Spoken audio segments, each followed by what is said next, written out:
All right. Hello. We are back with another fantastic guest today to talk to us about another important aspect of misinformation and disinformation in the context of Facebook. I'm Kyle Taylor on the steering committee of the Real Facebook Oversight Board, and I'm joined today by Fadi Karan from Avaaz, who is a campaign director there. Hello, Fadi. Hello, Kyle. It's great to be with you today. And where are you joining us from? I am joining you from Memphis, Tennessee, down Oh, south in the US. down south, great.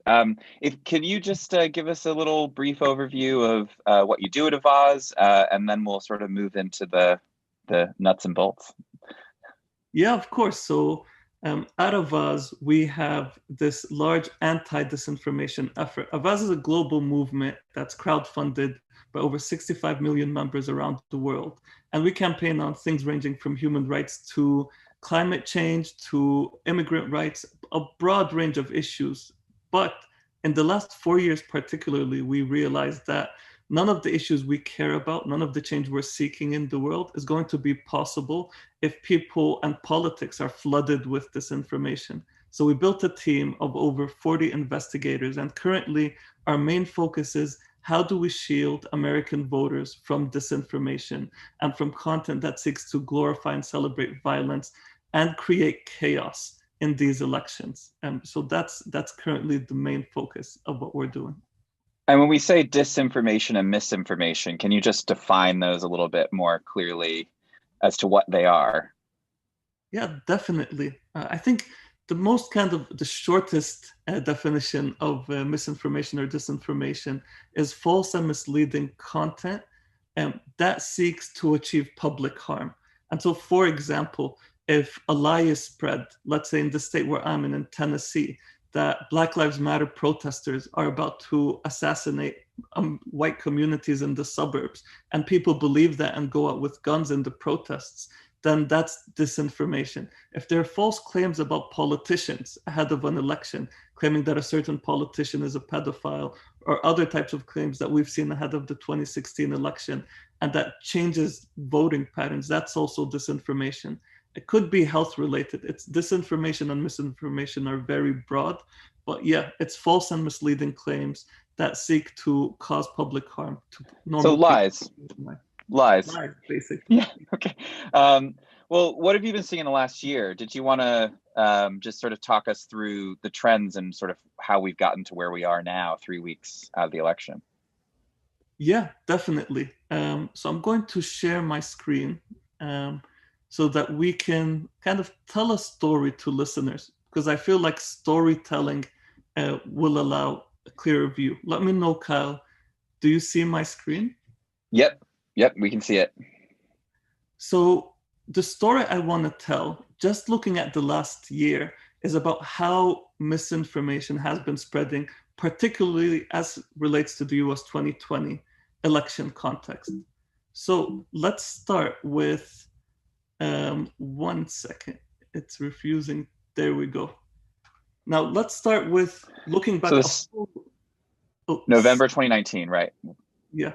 So let's start with November 2019. Our team just looked at the top 100 most viral pieces of misinformation on And Facebook. when we say viral, we mean stuff that gets how many views or clicks on social Yeah. media? Viral, in our case, we were looking at content that had at least over 20 to 30,000 views on the platform. Okay. And we also looked at the way we measured it was we went to fact checkers, independent fact checkers. We put a data list of all of the fact check content that they've caught, all of the misinformation. And then we just ranked that content based on how many views and shares that it had received. And we only chose the top 100. So this Um, is the stuff that fact checkers have said, this is a lie. This is disinformation. yeah, So this independent. has been confirmed. Independent fact checkers. Okay, great. Yeah, this has been confirmed by, the Associated Press, AP, and PolitiFact, Snopes, kind of very respected actors in the field of fact checking. We didn't say what was true or false at Avaz. We just took what they had found. Okay. And the numbers, and remember this is a year ago, were terrifying. We found that just for those top 100 posts, we had over 158 million estimated views. That's more than the registered voters in the US election in 2016. And it was 1.5 times more than the amount of misinformation that was seen in terms of the top 100 if we compare apples for apples here, ahead of the 2016 elections, the 3 to 6 months ahead of the 2016 elections. So already a year ago from today, misinformation was more than it was ahead of the 2016 elections in the US, based on the samples that we looked at. So it was bad then, and it's only gotten worse. And it is only gotten worse. So let's see how it has gotten worse. In April, our team, as we were building up, and I think a lot of people face this, as we were building up our plan to protect the US elections against political misinformation, the pandemic hit. And so we shifted attention to look at misinformation related to the coronavirus, lies and things that could really harm people. And even though we also just looked at a sample of the top 100 at the time in April, we also found that they were going insanely viral. Millions of people were seeing this content, and it's life-threatening content. So an example here is one a lot of people heard, that chlorine dioxide, if you ingest it, could cure the coronavirus. But there are also claims and that was, sorry, that was also, in terms of the intersection between politics, that was an example of one of the things that was actually boosted and amplified by politicians, namely Donald Trump. Yeah, this was, we found these posts before kind of going viral, before President Trump made that claim. And then when that claim was made by him, of course, it just gave it another life. But there are also very targeted claims here, Kyle. So if you imagine one post was claiming that if you're African American or if you have black skin, then you are immune to the coronavirus. You just won't get it. This was seen at least 100,000 times across the US. And we know in African American communities, because of the lack of healthcare and other reasons, the kind of infection rate was higher. There were also claims that if you had the coronavirus, that the Vice President Pence was calling on you to go to police stations. And this was also putting police forces at risk. If tens of thousands of people saw this and had the virus and went to police stations, you could imagine the spread. And what I want to add here is... Oh, sorry. I was going to say, that's just made to look as if it's an actual tweet from Mike Pence. Yeah, this is very sophisticated misinformation. It's not, a lot of people think that it's, those lies are the conspiracy hoaxes or chemtrails, but actually a lot of these false and misleading things, Kyle, are people that the average American could believe. And they're designed. One piece of misinformation we found was made to look as if it was Harvard and Stanford medical experts that were giving this advice. But it wasn't. It was just, it looked official.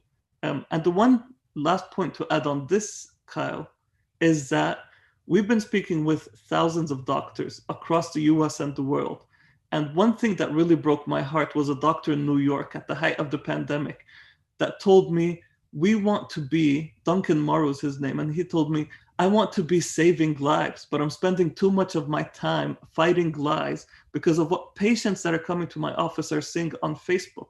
He saw patients that only came to the hospital very late because they believed false cures and were taking them until they were almost dead. He had people come in that had ingested not just chlorine dioxide, but other things. And when he would ask patients, where did you see this? Why didn't you come earlier? We could have saved you. A lot would say we saw it on social media. Wow. So, I mean, it's a genuine threat to human life. And how have you seen that evolve since April? So in June, go on. Yeah. So again, it just keeps getting worse, and Facebook keeps reacting too slowly. In the coronavirus, after some pressure, they began notifying people retroactively who saw harmful misinformation. But then we began seeing with the George Floyd protests, again, we're looking at samples here. So when I say 22 million views, that's just on a small sample, the tip of the iceberg, Kyle, of the misinformation out there. But around these protests, we looked at 12 narratives, claims like Black Lives Matter activists are threatening to assassinate white American families, or that, George Floyd is alive. And that content was seen by millions of Americans. And Facebook never, for those who had seen that content, when it had gone viral, the people who were targeted by it never got a notification from Facebook telling them, sorry, we found that this was false misinformation, or we found that the account that shared this and made it go viral on the platform was connected to Russia or was a fake account. Facebook was never transparent. And we've seen the polarization that has broken apart American societies. So this is... And Facebook could do that. Facebook could notify people and say, you saw this thing that's not true. Yeah, Facebook could easily do that. There's proof of them doing that after some pressure. Although they didn't do it effectively, they notified Americans who had been targeted on the platform by the Russian interference effort in 2016. You could check if you were following or had seen some of the content that those bad actors had shared. But Facebook does it to some extent now when people see harmful COVID-19 misinformation, but it doesn't do it at scale. It doesn't do it for everyone. So we know they can. It's not a lacking the technological capability. It's more lacking the will or desire to do it.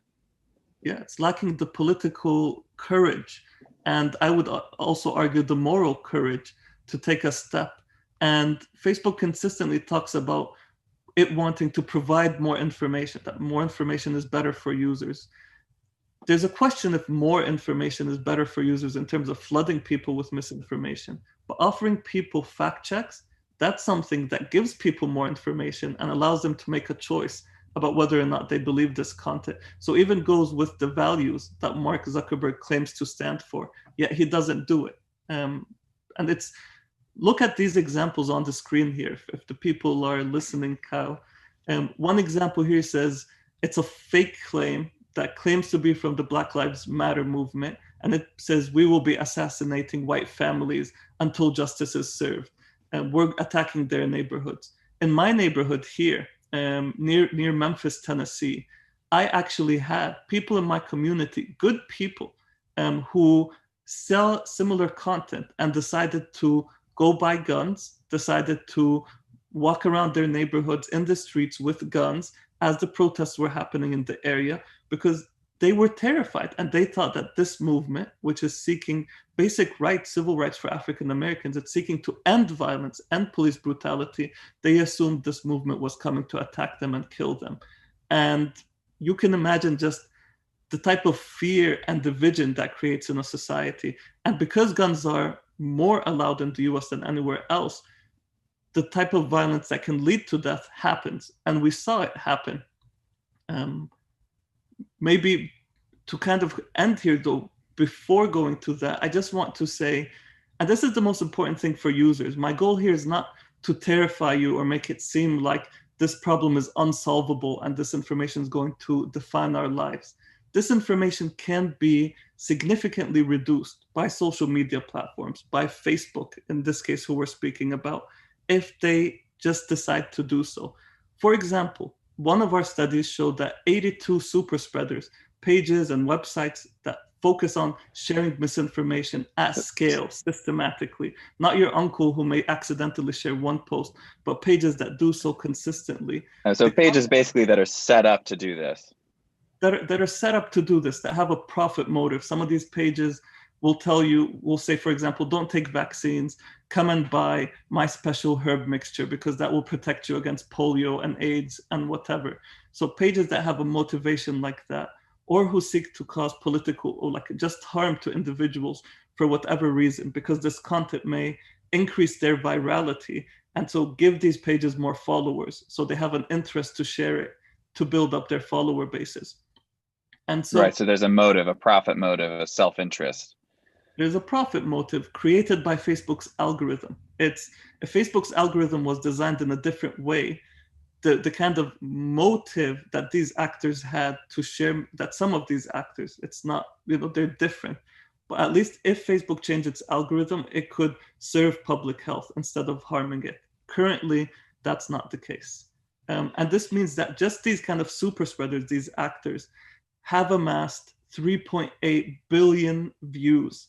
That number, it's hard to define, 3.8 billion in terms of the number of people on Facebook. That's more than the people on Facebook.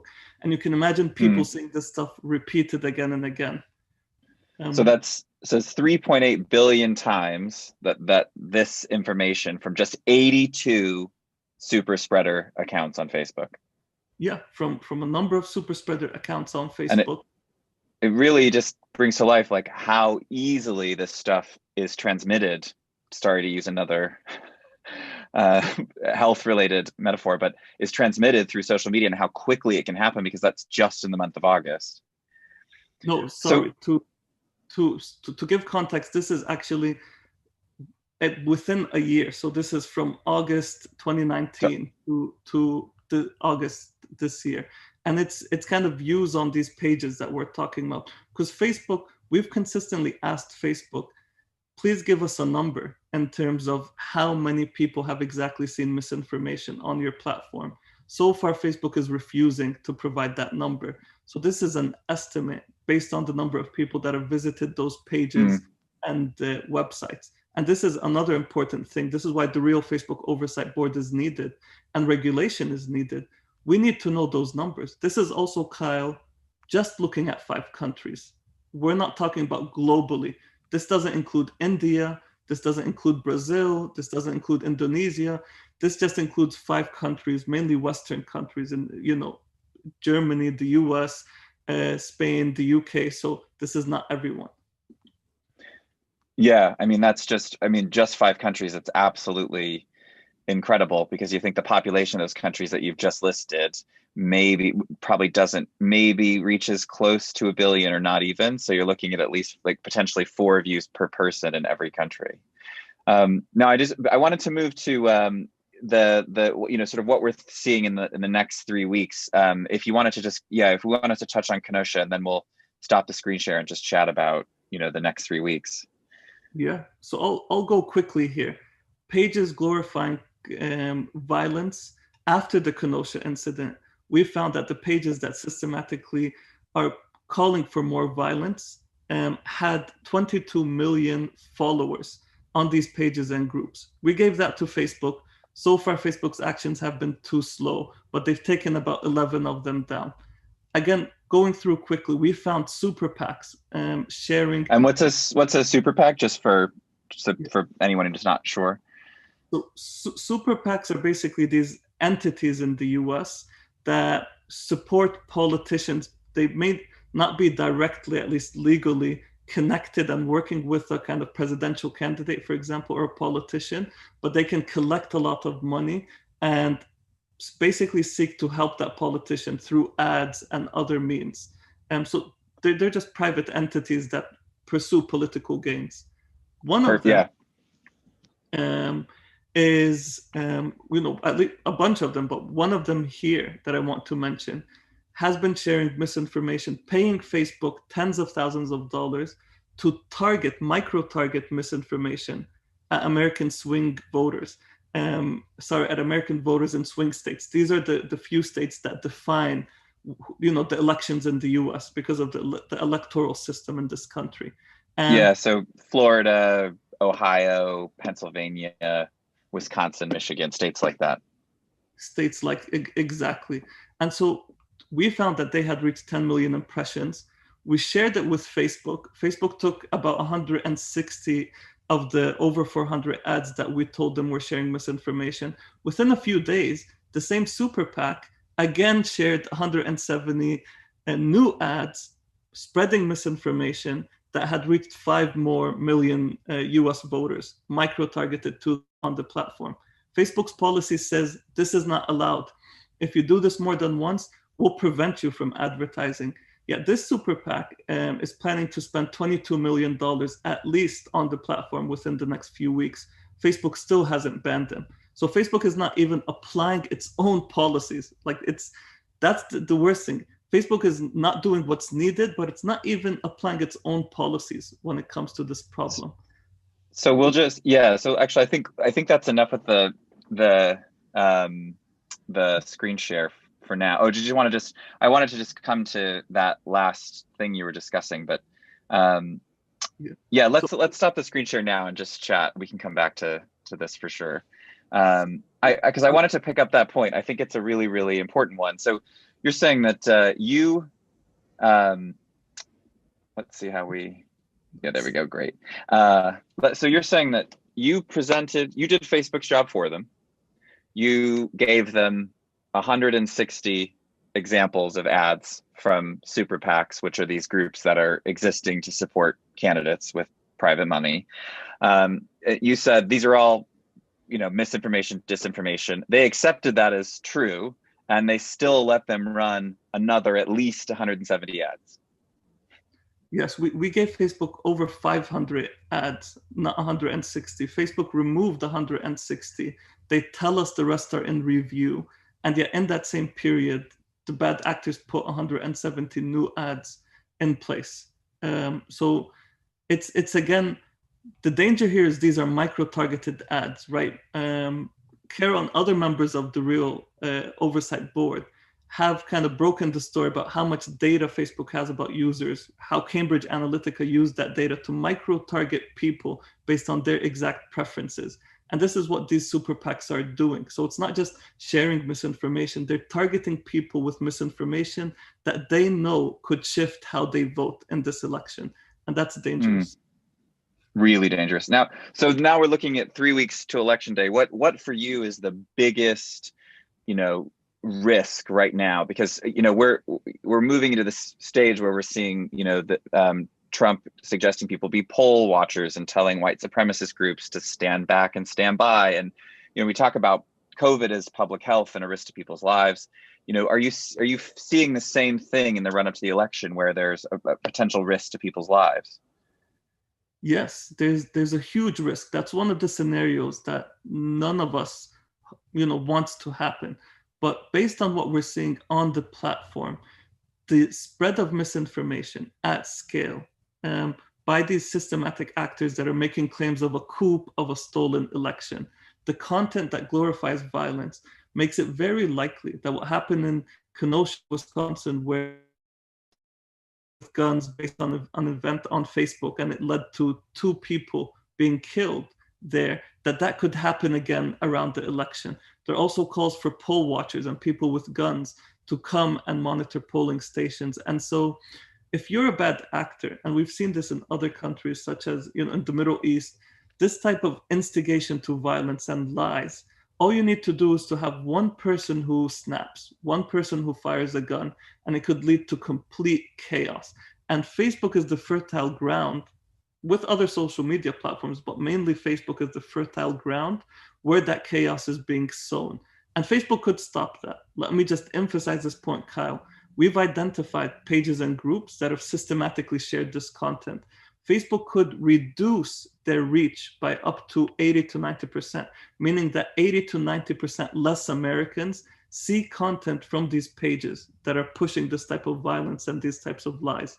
That could save the election. That could save lives. And Facebook so far is not doing it. But they could. So you're saying that there's evidence to suggest that they can do this and they just aren't. Yeah, the graph I was showing in my last slide shows an example where Facebook, after a page was reported to them by us, decided to downgrade its reach. And that page was getting 500,000 likes, comments, and shares per week on average. Once Facebook detoxed its algorithm, it only was getting 10,000 or less shares, likes, and comments. So Facebook can play with its algorithm to put authoritative stuff, real news, in people's news feeds and to take out the bad actors. And we've given Facebook these lists. We've found bad actors with 170 million followers on the platform, just looking at the US. And we've given Facebook these lists. Facebook has a choice. Does it act to protect democracy? Does it fix its algorithm and put American democracy first? Or does it continue to put its own interests and its lack of courage before everything else? I mean, I think that's a place to stop. And I mean, that's incredibly frightening, lay of the land 3 weeks before, and clearly a huge role for Facebook to actually lead and take responsibility for what they're doing, especially now that we know that they can do it. Fadi, thank you so much for joining us. And we will make sure to make the stuff that you've been producing available to everyone so they know where to find it. Please keep doing the good work that you're doing. We need you. No, thank you, Kyle, and thank the Real Oversight Board. The work you're doing is going to be transformative, and it's deeply appreciated, and the world will remember it. So thank you all. Thank you.